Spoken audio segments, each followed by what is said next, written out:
أعوذ بالله من الشيطان الرجيم.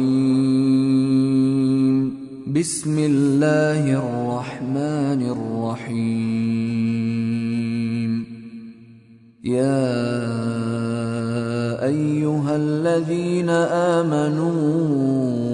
أوفوا بالعقود. أحلت لكم بهيمة الأنعام إلا ما يتلى عليكم غير محل الصيد وأنتم حرم. إن الله يحكم ما يريد. يا أيها الذين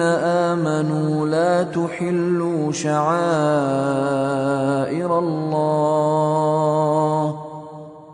تحلوا شعائر الله ولا الشهر الحرام ولا الهدي ولا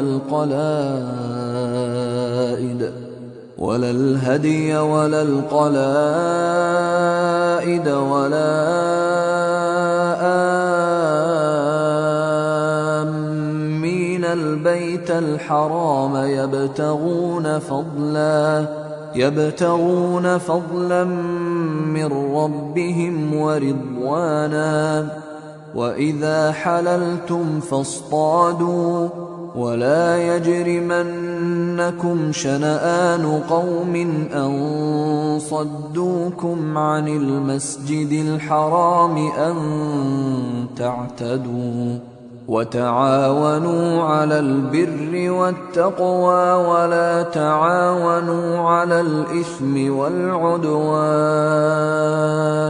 واتقوا الله إن الله شديد العقاب.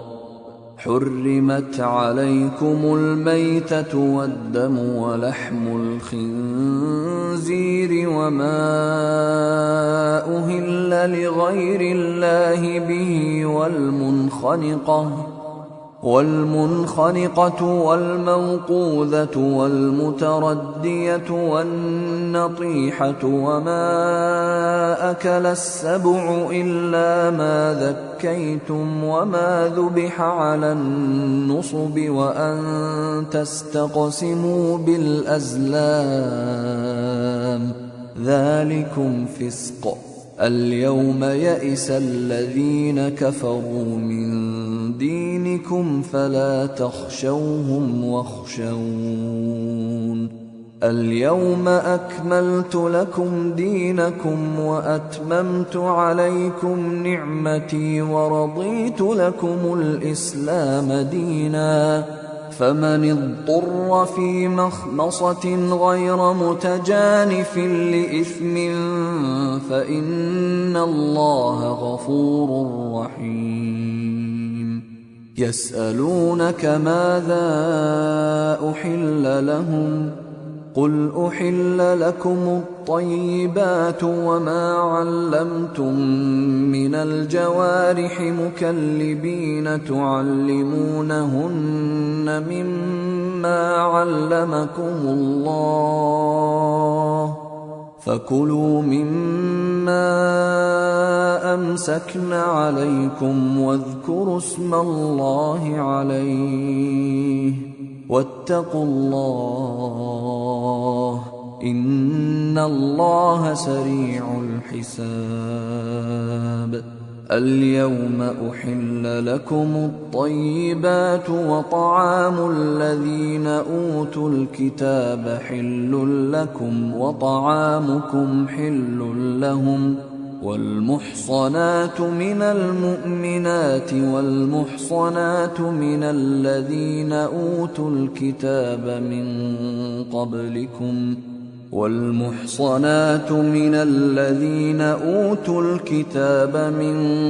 قبلكم إذا آتيتموهن أجورهن محصنين غير مسافحين ولا متخذي أخدان ومن يكفر بالإيمان فقد حبط عمله وهو في الآخرة من الخاسرين. يا أيها الذين آمنوا إذا قمتم إلى الصلاة فاغسلوا وجوهكم وأيديكم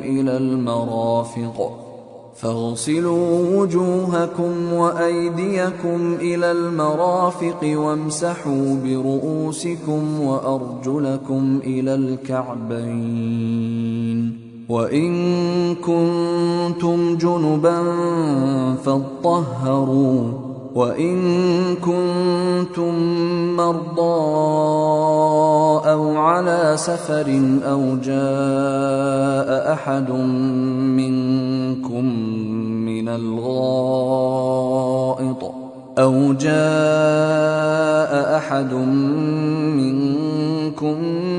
الغائط أو لامستم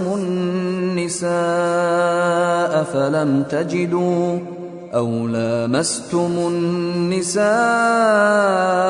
فلم تجدوا ماء فتيمموا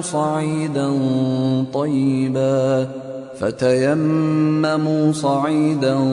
طيبا فامسحوا بوجوهكم وأيديكم منه، ما يريد الله ليجعل عليكم من حرج ولكن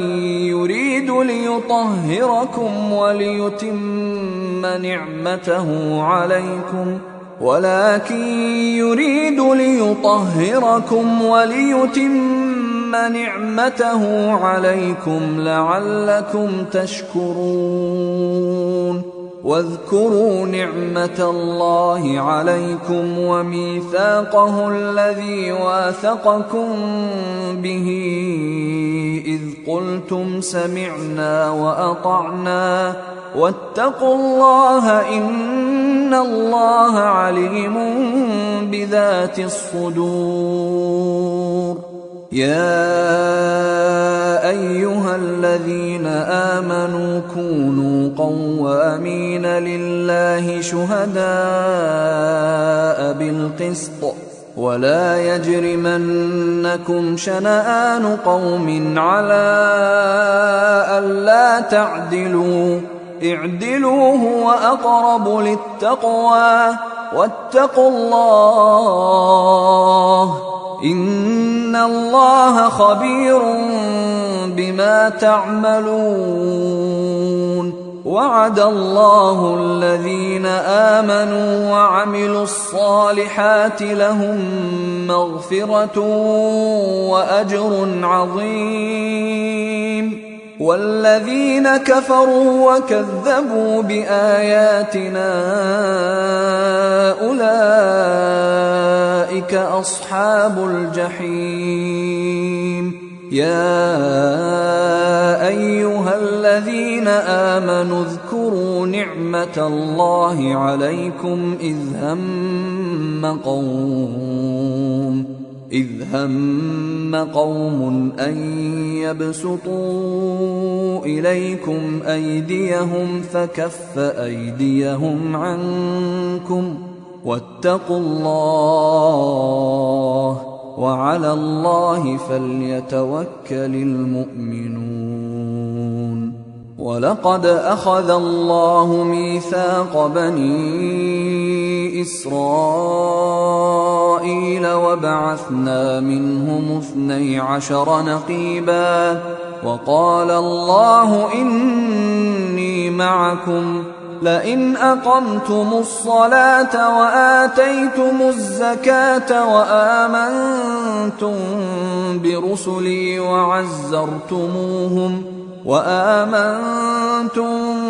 برسلي وعزرتموهم وأقرضتم الله قرضا حسنا لأكفرن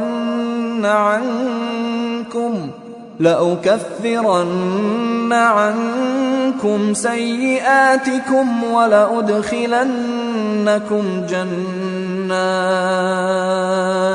ولأدخلنكم جنات تجري من تحتها الأنهار فمن كفر بعد ذلك منكم فقد ضل سواء السبيل فبما نقضهم ميثاقهم لعناهم وجعلنا قلوبهم قاسية يحرفون الكلم عن مواضعه ونسوا حظا مما ذكروا به ولا تزال تطلع على خائنة منهم إلا قليلا منهم فاعف عنهم واصفح إن الله يحب المحسنين ومن الذين قالوا إنا نصارى أخذنا ميثاقهم فنسوا حظا مما ذكروا به فأغرينا بينهم العداوة والبغضاء إلى يوم القيامة وسوف ينبئهم الله بما كانوا يصنعون يا أهل الكتاب قد جاءكم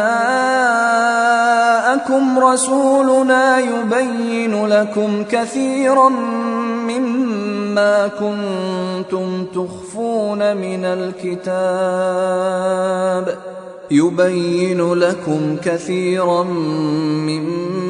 كنتم تخفون من الكتاب ويعفو عن كثير قد جاءكم من الله نور وكتاب مبين يهدي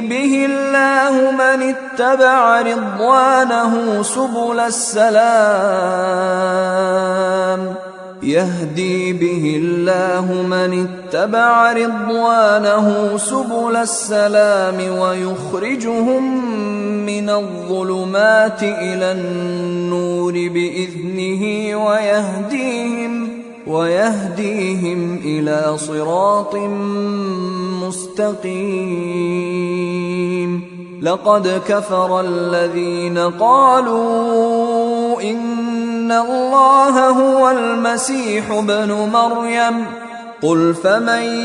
يملك من الله شيئا إن أراد أن يهلك المسيح ابن مريم وأمه ومن في الأرض جميعا ولله ملك السماوات والأرض وما بينهما يخلق ما يشاء والله على كل شيء قدير وقالت اليهود والنصارى نحن أبناء الله وأحباؤه قل فلم يعذبكم بذنوبكم بل أنتم بشر ممن خلق يغفر لمن يشاء ويعذب من يشاء ولله ملك السماوات والأرض وما بينهما وإليه المصير يا أهل الكتاب قد جاءكم رسولنا يبين لكم على فترة من الرسل أن تقولوا ما جاءنا من بشير ولا نذير فقد جاءكم بشير ونذير والله على كل شيء قدير وإذ قال موسى لقومه يا قوم اذكروا نعمة الله عليكم إذ جعل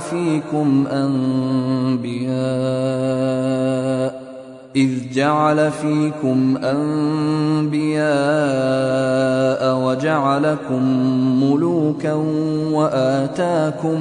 وآتاكم ما لم يؤت أحدا من العالمين يا قوم ادخلوا الأرض المقدسة التي كتب الله لكم ولا ترتدوا على أدباركم فتنقلبوا خاسرين قالوا يا موسى إن فيها قوما جبارين وإنا لن ندخلها حتى يخرجوا منها فإن يخرجوا منها فإنا داخلون قال رجلان من الذين يخافون أنعم الله عليهم ادخلوا عليهم الباب فإذا دخلتموه فإنكم غالبون وعلى الله فتوكلوا إن كنتم مؤمنين قالوا يا موسى إنا لن ندخلها أبدا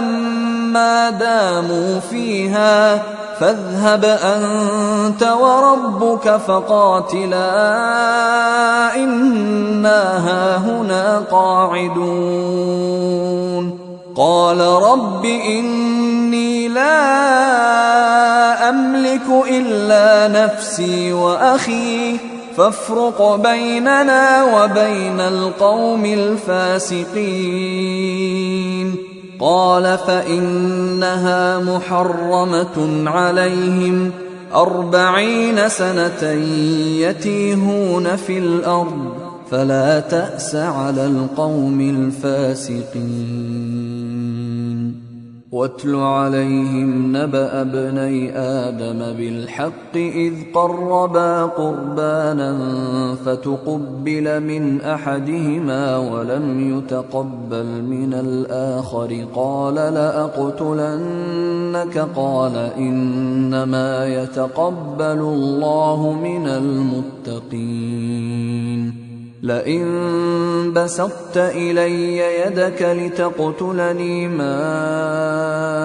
أنا بباسط يدي إليك لأقتلك إني أخاف الله رب العالمين إني أريد أن تبوء بإثمي وإثمك فتكون من أصحاب النار وذلك جزاء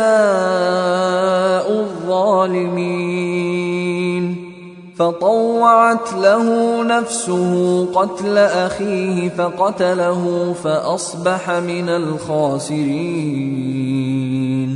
فبعث الله غرابا يبحث في الأرض ليريه كيف يواري سوءة أخيه قال يا ويلتى أعجزت أن أكون مثل هذا الغراب فأواري سوءة أخي فأصبح من النادمين من أجل ذلك كتبنا على بني إسرائيل أنه من قتل نفسا بغير نفس أو فساد في الأرض فكأنما قتل الناس جميعا ومن أحياها فكأنما أحيا الناس جميعا ولقد جاءتهم رسلنا بالبينات ثم إن كثيرا منهم بعد ذلك في الأرض لمسرفون إنما جزاء الذين يحاربون الله ورسوله ويسعون في الأرض فسادا أن يقتلوا أو يصلبوا أو تقطع أيديهم وأرجلهم من خلاف أو ينفوا من الأرض ذلك لهم خزي في الدنيا ولهم في الآخرة عذاب عظيم إلا الذين تابوا من قبل أن تقدروا عليهم فاعلموا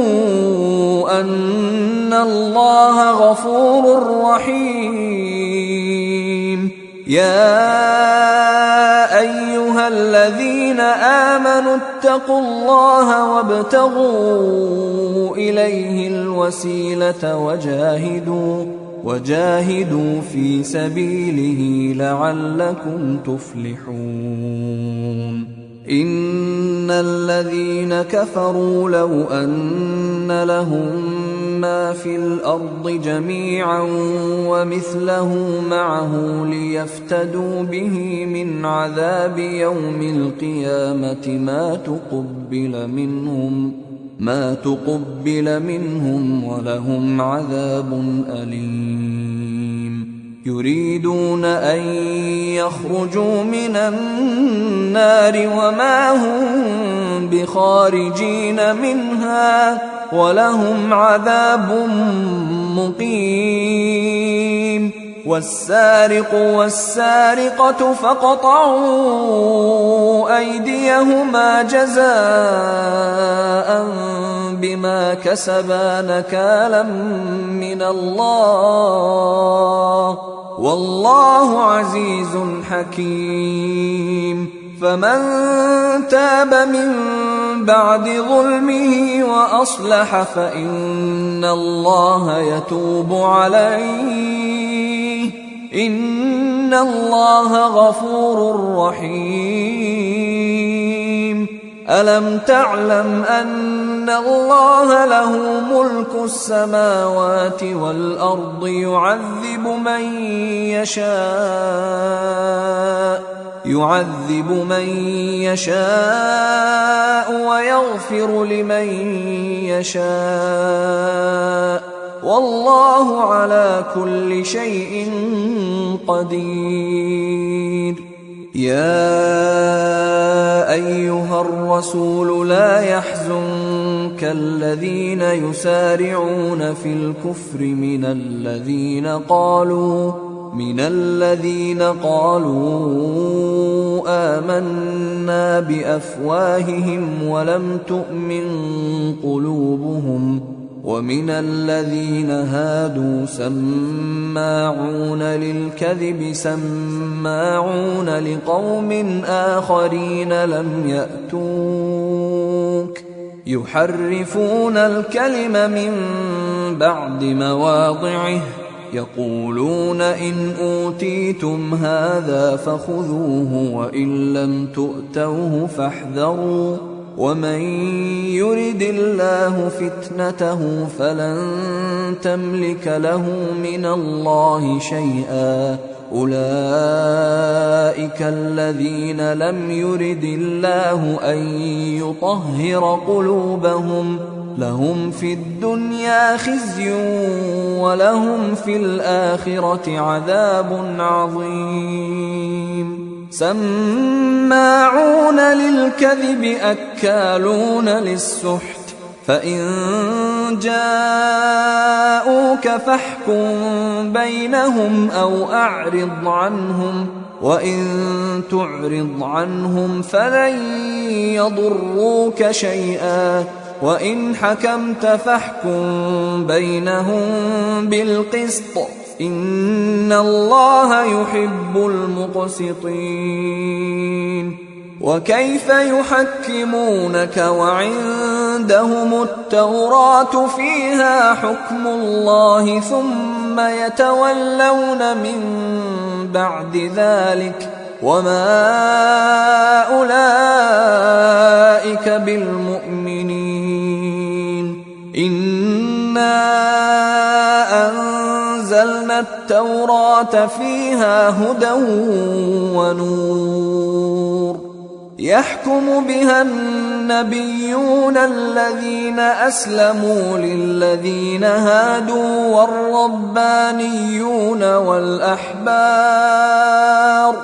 والربانيون والأحبار بما استحفظوا من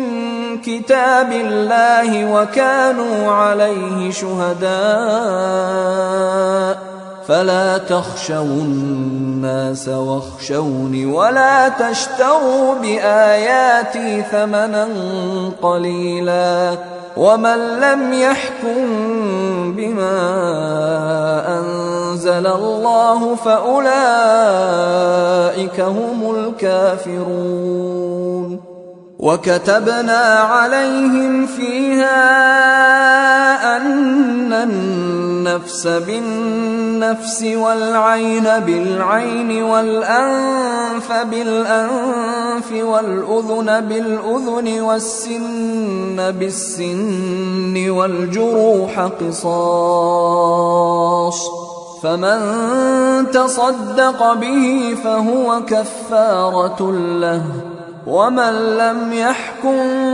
بما أنزل الله فأولئك هم الظالمون.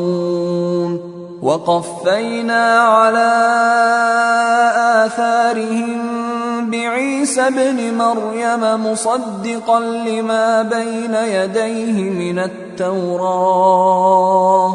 وآتيناه الإنجيل فيه هدى ونور ومصدقا لما بين يديه من التوراة وهدى وموعظة للمتقين. وليحكم أهل الإنجيل بما أنزل الله فيه، ومن لم يحكم بما أنزل الله فأولئك هم الفاسقون. وأنزلنا إليك الكتاب بالحق مصدقا لما بين يديه من الكتاب ومهيمنا عليه، فاحكم بينهم بما أنزل الله، ولا تتبع أهواءهم عما جاءك من الحق، لكل جعلنا منكم شرعة ومنهاجا، ولو شاء الله لجعلكم أمة واحدة ولكن ليبلوكم فيما آتاكم، فاستبقوا الخيرات، إلى الله مرجعكم جميعا فينبئكم بما كنتم فيه تختلفون. وأن احكم بينهم بما أنزل الله ولا تتبع أهواءهم واحذرهم أن يفتنوك عن بعض ما أنزل الله إليك، فإن تولوا فاعلم أنما يريد الله أن يصيبهم ببعض ذنوبهم وإن كثيرا من الناس لفاسقون أفحكم الجاهلية يبغون ومن أحسن من الله حكما لقوم يوقنون يا أيها الذين آمنوا لا تتخذوا اليهود والنصارى أولياء بعضهم أولياء بعض ومن يتولهم منكم فإنه منهم إن الله لا يهدي القوم الظالمين فترى الذين في قلوبهم مرض يسارعون فيهم يقولون نخشى أن تصيبنا دائرة فعسى الله أن يأتي بالفتح أو أمر من عنده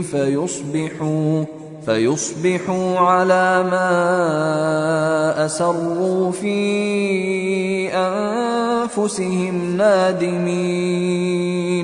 ويقول الذين آمنوا أهؤلاء الذين أقسموا بالله جهد أيمانهم إنهم لمعكم حبطت أعمالهم فأصبحوا خاسرين يا أيها الذين آمنوا من يرتد منكم عن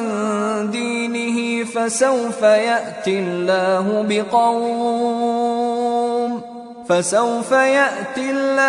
بقوم يحبهم ويحبونه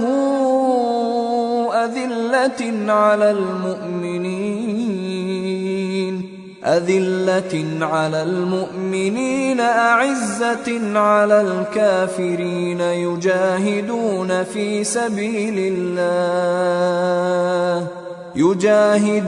في سبيل الله ولا يخافون لومة لائم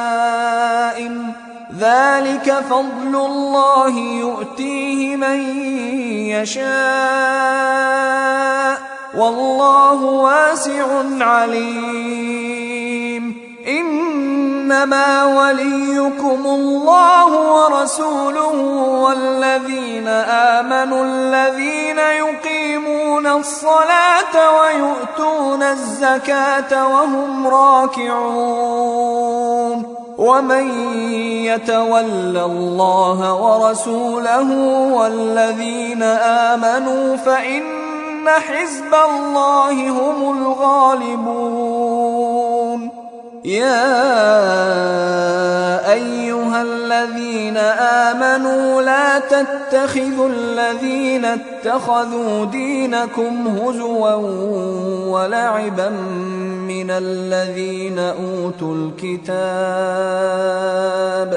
من الذين أوتوا الكتاب من قبلكم والكفار أولياء واتقوا الله إن كنتم مؤمنين وإذا ناديتم إلى الصلاة اتخذوها هزوا ولعبا ذلك بأنهم قوم لا يعقلون قل يا أهل الكتاب هل تنقمون منا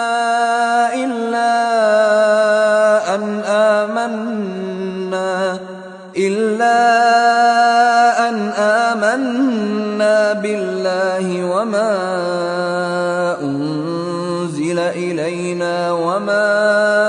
أنزل من قبل وأن أكثركم فاسقون قل هل أنبئكم بشر من ذلك مثوبة عند الله من لعنه الله وغضب عليه وجعل منهم القردة والخنازير وعبد الطاغوت أولئك شر مكانا وأضل عن سواء السبيل وإذا جاءوكم قالوا آمنا وقد دخلوا بالكفر وهم قد خرجوا به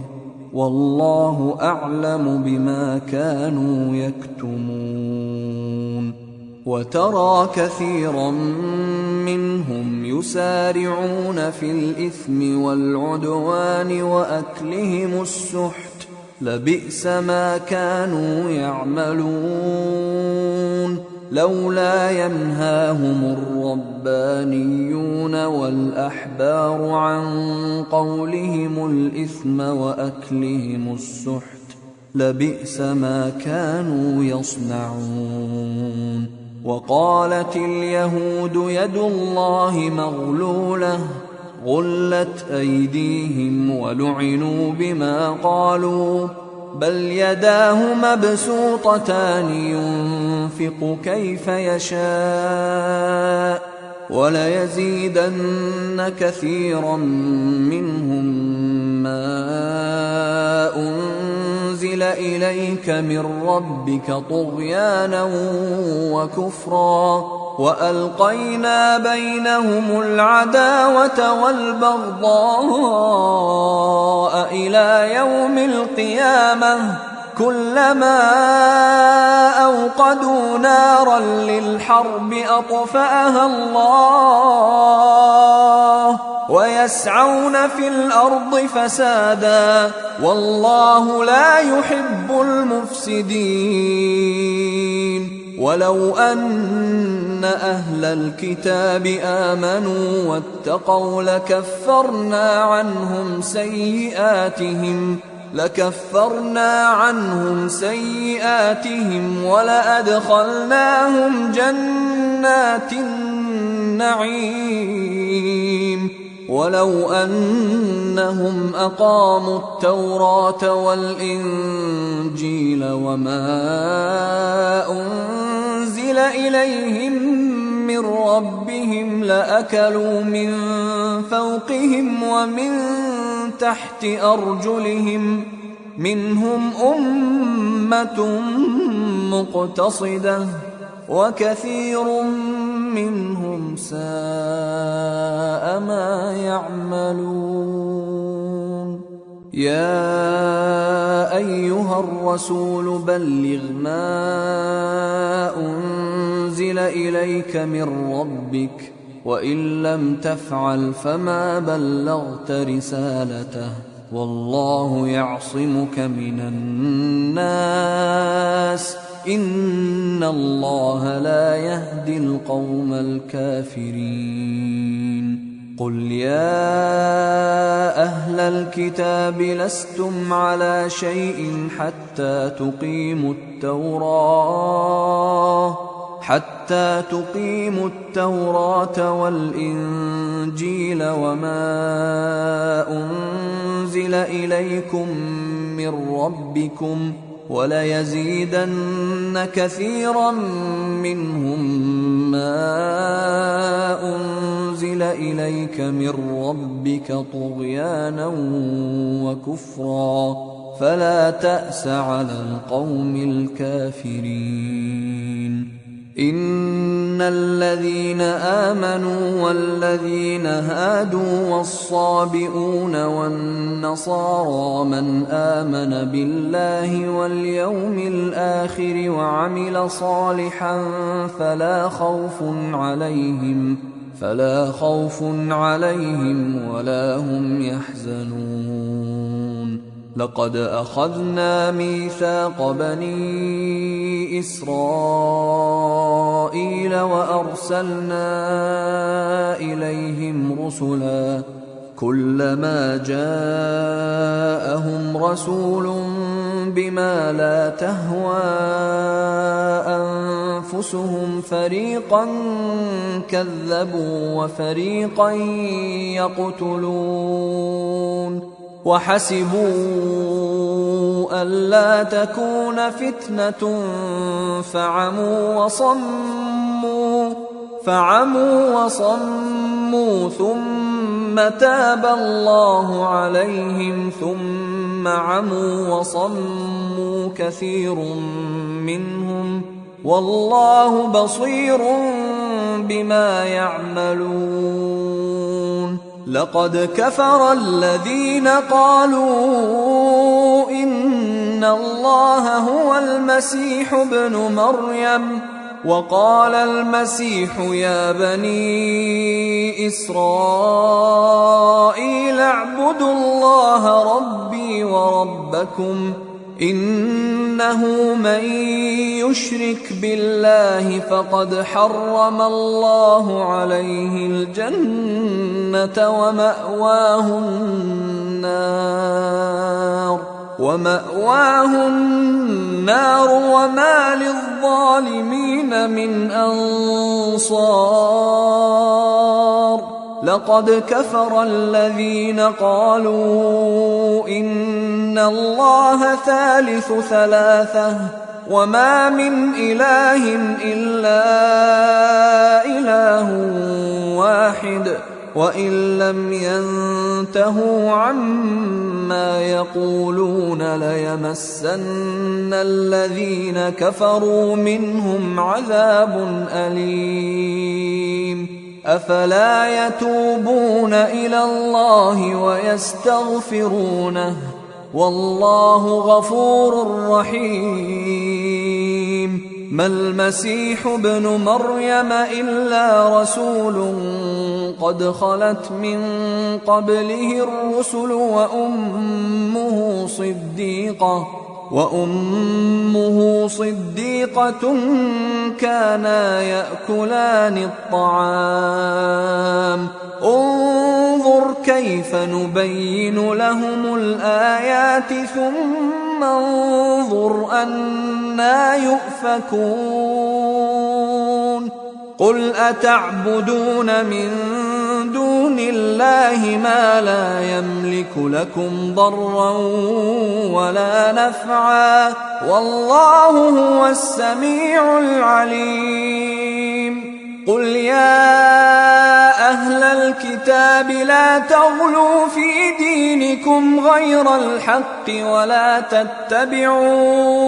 أهواء قوم قد ضلوا من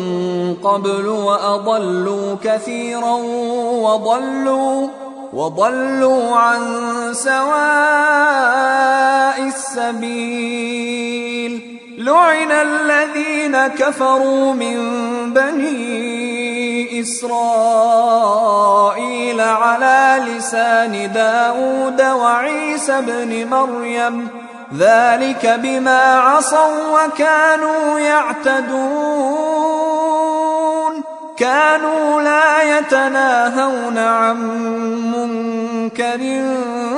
فعلوه لبئس ما كانوا يفعلون ترى كثيرا منهم يتولون الذين كفروا لبئس ما قدمت لهم أنفسهم أن سخط الله عليهم وفي العذاب هم خالدون ولو كانوا يؤمنون بالله والنبي وما أنزل إليه ما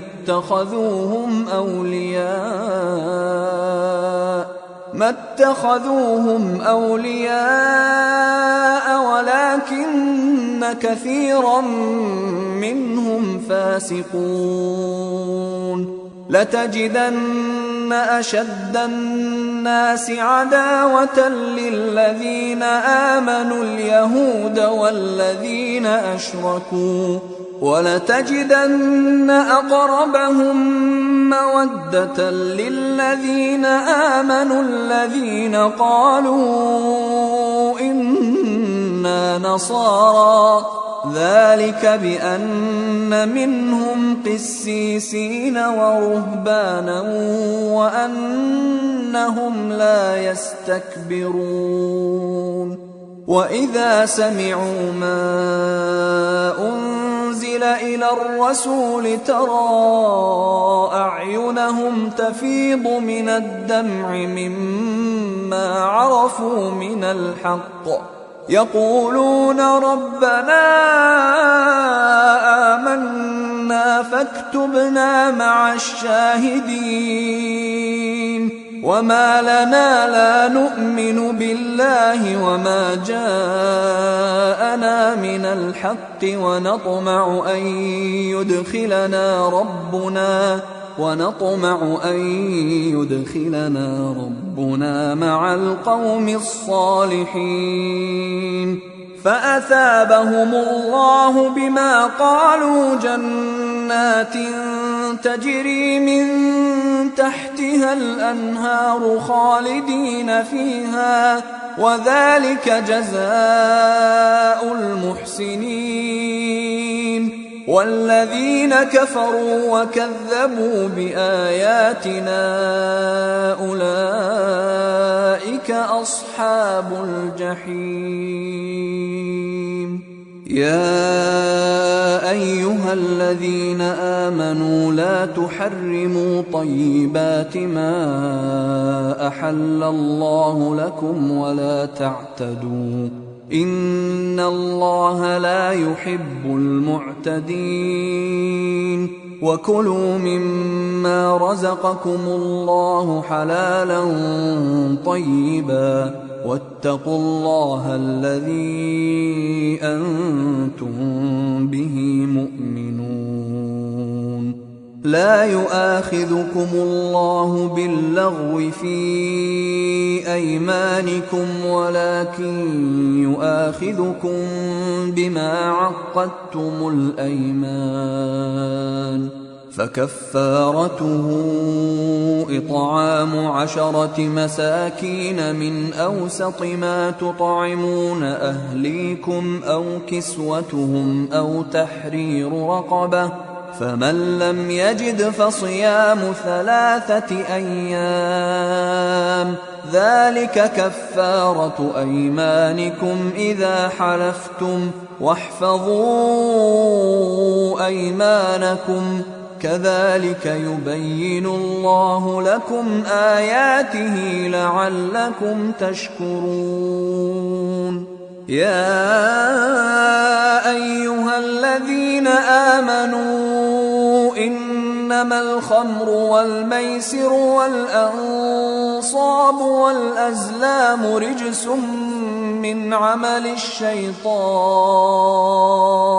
رجس من عمل الشيطان فاجتنبوه لعلكم تفلحون إنما يريد الشيطان أن يوقع بينكم العداوة والبغضاء في الخمر والميسر ويصدكم عن ذكر الله وعن الصلاة فهل أنتم منتهون وأطيعوا الله وأطيعوا الرسول واحذروا فإن توليتم فاعلموا أنما على رسولنا البلاغ المبين ليس على الذين آمنوا وعملوا الصالحات جناح فيما طعموا إذا ما اتقوا وآمنوا وعملوا الصالحات ثم اتقوا وأحسنوا والله يحب المحسنين يا أيها الذين آمنوا ليبلونكم الله بشيء من الصيد تناله أيديكم ورماحكم ليعلم الله من يخافه بالغيب، فمن اعتدى بعد ذلك فله عذاب أليم. يا أيها الذين آمنوا لا تقتلوا الصيد وأنتم حرم، ومن قتله منكم متعمدا فجزاء مثل ما قتل من النعم يحكم به ذوى عدل منكم هديا بالغ الكعبة أو كفارة طعام مساكين أو عدل ذلك صياما ليذوق وبال أمره، عفى الله عما سلف، ومن عاد فينتقم الله منه والله عزيز ذو انتقام. أحل لكم صيد البحر وطعامه متاعا لكم وللسيارة، وحرم عليكم صيد البر ما دمتم حرما، واتقوا الله الذي إليه تحشرون. جعل الله الكعبة البيت الحرام قياما للناس والشهر الحرام والهدي والقلائد، ذلك لتعلموا أن الله يعلم ما في السماوات وما في الأرض، وأن الله بكل شيء عليم. اعلموا أن الله شديد العقاب وأن الله غفور رحيم. ما على الرسول إلا البلاغ، والله يعلم ما تبدون وما تكتمون. قل لا يستوي الخبيث والطيب ولو أعجبك كثرة الخبيث، فاتقوا الله يا أولي الألباب لعلكم تفلحون. يا أيها الذين آمنوا لا تسألوا عن أشياء إن تبد لكم تسؤكم، وإن تسألوا عنها حين ينزل القرآن تبد لكم عفى الله عنها، والله غفور حليم. قد سألها قوم من قبلكم ثم أصبحوا بها كافرين. ما جعل الله من بحيرة ولا سائبة ولا وصيلة ولا حام،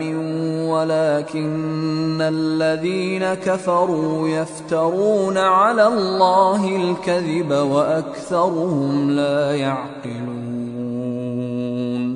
وإذا قيل لهم تعالوا إلى ما أنزل الله وإلى الرسول قالوا حسبنا ما وجدنا عليه آباءنا، أولو كان آباؤهم لا يعلمون شيئا ولا يهتدون. يا أيها الذين آمنوا عليكم أنفسكم لا يضركم من ضل إذا اهتديتم إلى الله مرجعكم جميعا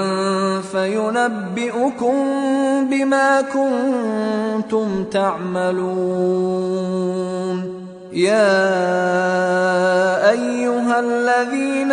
آمنوا شهادة بينكم إذا حضر أحدكم الموت حين الوصية اثنان ذوى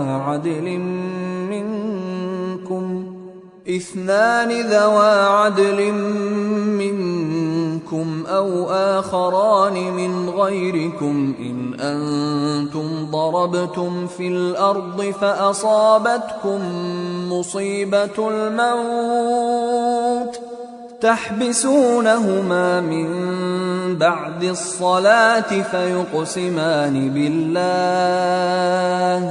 فيقسمان بالله إن ارتبتم لا نشتري به ثمنا ولو كان ذا قربى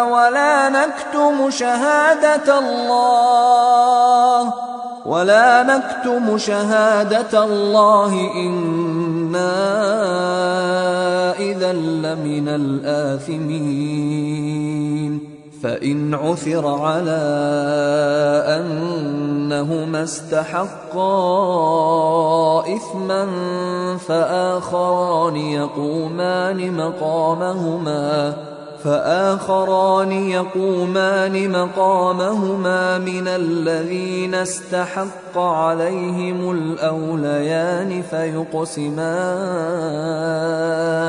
فيقسمان بالله لشهادتنا أحق من شهادتهما وما اعتدينا إنا إذا لمن الظالمين. ذلك أدنى أن يأتوا بالشهادة على وجهها أو يخافوا أن ترد أيمان بعد أيمانهم واتقوا الله واسمعوا والله لا يهدي القوم الفاسقين. يوم يجمع الله الرسل فيقول ماذا أجبتم قالوا لا علم لنا إنك أنت علام الغيوب. إذ قال الله يا عيسى ابن مريم اذكر نعمتي عليك وعلى والدتك إذ أيدتك بروح القدس تكلم الناس في المهد وكهلا وإذ علمتك الكتاب والحكمة والتوراة والإنجيل وإذ تخلق من الطين كهيئة الطير بإذني فتنفخ فيها فتكون طيرا بإذني وتبرئ الأكمه والأبرص بإذني وإذ تخرج الموتى بإذني وإذ كففت بني إسرائيل عنك إذ جئتهم بالبينات فقال الذين كفروا منهم إن هذا إلا سحر مبين. وإذ أوحيت إلى الحواريين أن آمنوا بي وبرسولي قالوا آمنا واشهد بأننا مسلمون. إذ قال الحواريون يا عيسى ابن مريم هل يستطيع ربك أن ينزل علينا مائدة من السماء قال اتقوا الله إن كنتم مؤمنين. قالوا نريد أن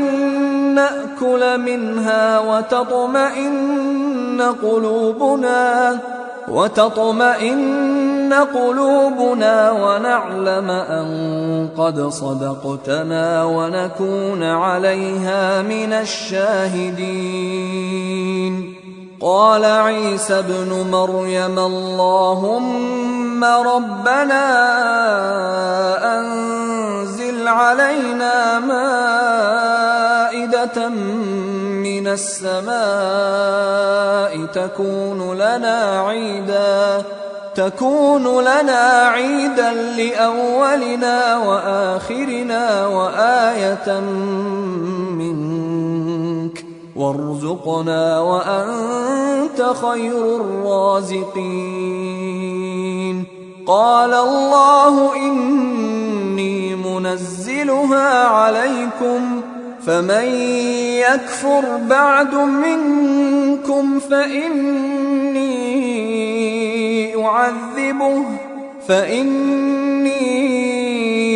أعذبه عذابا لا أعذبه أحدا من العالمين. وإذ قال الله يا عيسى ابن مريم أأنت قلت للناس اتخذوني وأمي إلهين من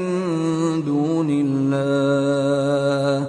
قال سبحانك ما يكون لي أن أقول ما ليس لي بحق